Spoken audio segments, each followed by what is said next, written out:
Perjalanan Timnas Indonesia menuju Piala Dunia 2026, gebrakan Erick Thohir dan fokus baru PSSI. Perjalanan Timnas Indonesia dalam kancah internasional terus menjadi sorotan. Setelah menyelesaikan Piala AFF 2024 dengan hasil yang kurang memuaskan, fokus utama kini beralih ke kualifikasi Piala Dunia 2026, sebuah tantangan besar menanti di babak ketiga, di mana persaingan melawan tim-tim besar Asia menjadi agenda utama. Tak ada waktu untuk terlalu lama meratapi hasil Piala AFF, karena bagi PSSI, target utama adalah tampil di panggung sepak bola terbesar dunia. Bahkan, Ketua Umum PSSI Erick Thohir dengan tegas menyatakan bahwa kualifikasi Piala Dunia adalah prioritas utama, meskipun itu berarti meninggalkan turnamen regional seperti AFF yang sering disebut sebagai Piala Ciki. Namun, perjuangan untuk masuk Piala Dunia tidaklah mudah. Indonesia berada di grup C bersama tim-tim raksasa seperti Jepang dan Australia. Statistik dari ranking FIFA menunjukkan peluang Indonesia finish di posisi 2 hanya sekitar 3%. Meski kecil, PSSI tetap optimistis dan terus berusaha meningkatkan kualitas skuad, terutama dengan mencari pemain keturunan baru yang memiliki kapasitas untuk bersaing di level tinggi. Mauro Zylstra dan nama-nama baru di Timnas. Salah satu langkah paling nyata yang diambil PSSI adalah proses naturalisasi pemain keturunan. Nama Mauro Icardo Zylstra menjadi pusat perhatian. Striker muda yang bermain di Belanda ini tengah dalam tahap awal proses naturalisasi. Kabar dari PSSI menyebutkan komunikasi sudah dilakukan dan pertemuan untuk membahas detail administrasi akan segera dijadwalkan. Selain Mauro, ada juga Jairo Redwall, gelandang yang memiliki potensi besar untuk memperkuat lini tengah Garuda. Namun, kabar dari Exco PSSI Arya Sinulinga menyebutkan bahwa proses Jairo sedikit terhambat oleh kendala dokumen.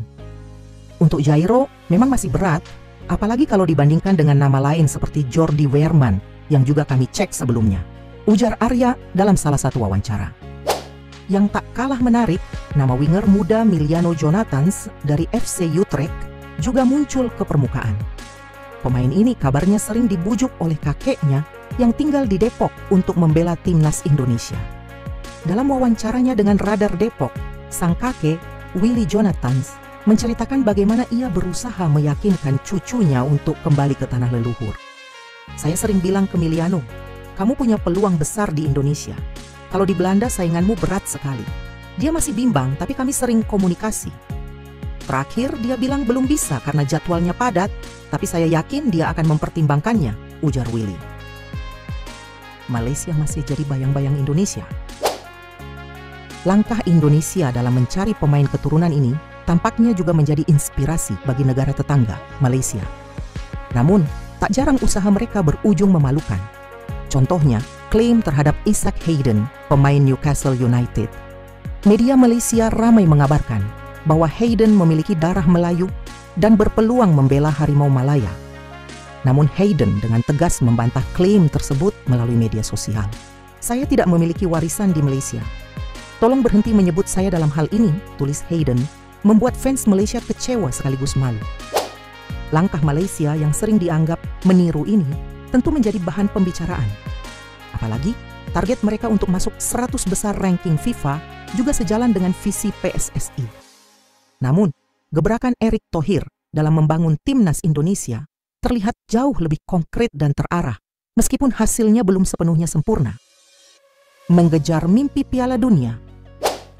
Bicara soal target, posisi 4 besar di grup C menjadi prioritas utama untuk menjaga peluang tampil di Piala Dunia 2026. Jika target tersebut tercapai, Indonesia akan mengukir sejarah baru sebagai wakil Asia di panggung dunia. Namun, melihat kekuatan tim lain di grup seperti Arab Saudi, Australia, hingga Jepang, perjuangan ini tentu tidak akan mudah. Selain strategi di lapangan, PSSI juga berusaha memaksimalkan potensi tim melalui peningkatan ranking FIFA. Meski turun ke posisi 100 setelah Piala AFF, strategi jangka panjang dengan memanfaatkan jeda internasional Maret mendatang diharapkan bisa kembali mendorong Indonesia masuk 100 besar. Sementara itu, gebrakan Erick Thohir dalam memimpin PSSI memang tak lepas dari kritik. Beberapa pihak masih skeptis dengan langkah-langkah yang diambil. Namun, satu hal yang pasti, Keberhasilan Indonesia di masa depan membutuhkan dukungan penuh dari masyarakat. Dukung Garuda wujudkan mimpi. Perjalanan menuju Piala Dunia 2026 ini menjadi momentum penting bagi sepak bola Indonesia. Dengan kombinasi pemain muda, naturalisasi pemain keturunan, dan strategi yang matang, mimpi tampil di panggung dunia perlahan bisa menjadi kenyataan. Dukung terus perjuangan timnas Indonesia, karena mimpi besar ini tidak hanya milik PSSI, tapi milik seluruh bangsa. Garuda di dadaku, Indonesia di hatiku.